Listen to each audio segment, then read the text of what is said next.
A new Washington Post investigation found the Fisher-Price Rock and Play sleeper did not receive proper safety testing. It also found Fisher-Price did not consult any medical professionals about the sleeper. Instead, the company developed the sleeper after consulting only one doctor who later lost his license. Fisher-Price then hired a pediatrician 8 years later to evaluate the sleeper. The Rock and Play sleeper was recalled last month after more than 30 babies died. So joining us now is the Washington Post reporter behind this investigation, Todd Frankel.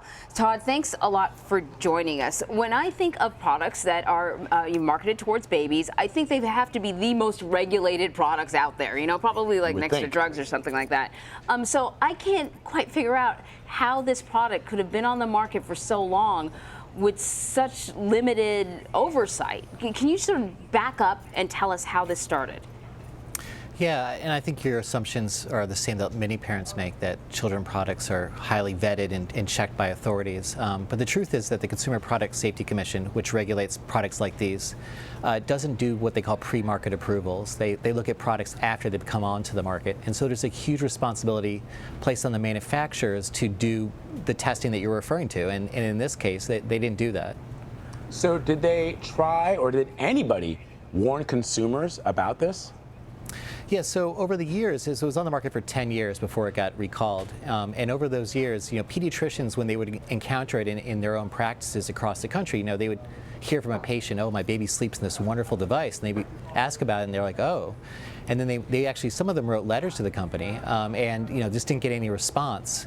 And so it was sort of this almost open secret that there was this device out there that the American Academy of Pediatrics didn't really approve of, but parents were still using. So the government redid many of the safety guidelines regarding infant products in 2008. How did that play out, and is that why that we're seeing a recall sort of years later? So yeah, so the agency and the government redid their safety rules for what they call durable infant products, and that included bassinets and inclined sleepers. And so this originally, the standard for bassinets that the Rock and Play was considered didn't have anything, didn't say what angle it could be at. No one had even thought of or contemplated that there would be an inclined sleeper. It was just beyond the pale. And so when it did come on the market and they looked at it, they said, you know what, this is a different product, let's create its own standard. And it sort of went off into its own rule-making universe, and that's where the problems sort of were allowed to fester. And now people are looking at that and saying, maybe that wasn't such a good idea. So Todd, I know it's called the Rock and Play. Were parents using it as it was intended? Because often, sometimes what happens is a product is meant to be used in a certain way, but in real life it's used differently. Right. You know, they say playpens are just supposed to be places that you temporarily put your kid or whatever, but sometimes people use them as cribs, and that's where the child sleeps every night. Mm-hmm. So this product, were parents using it as it was supposed to be used, or beyond that?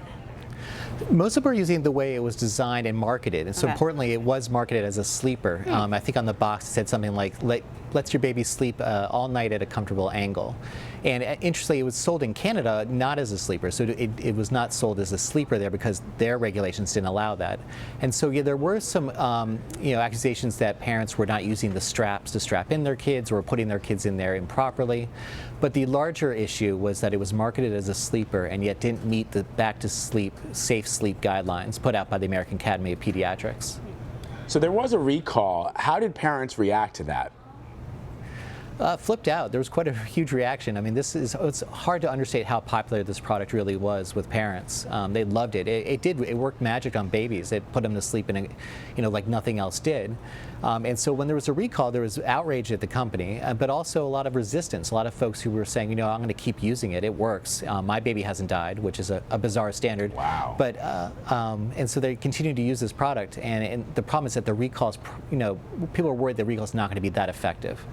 It sort of boggles the mind because we're living in a time now where parents Google everything. I know we're having this whole conversation about vaccinations, right? And parents will Google everything and they'll walk into their pediatrician and say, I'm not vaccinating my kid because I know better. You would think one kid dies and the parents would be all over the internet, and they immediately toss this thing out. I'm surprised at how resistant parents have been to the point where 30 children have been killed. Unbelievable. Yeah, no, that's a great point.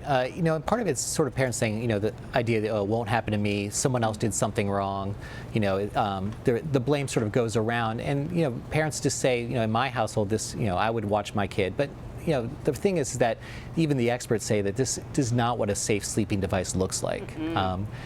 And you know, the word, it was confusing though, because everyone said, oh, well, Fisher-Price is selling it. There must be some sort of checks and balances there. And the truth is there isn't until after the fact. Yeah, because we think of Fisher-Price as sort of a brand name. We played with Fisher-Price toys when we were tiny, you know, so you associate that with sort of a gold standard for toys or anything. Yeah. Right, for sure. Todd Frankel, such important reporting. Thank you for sharing it with us. Thank you.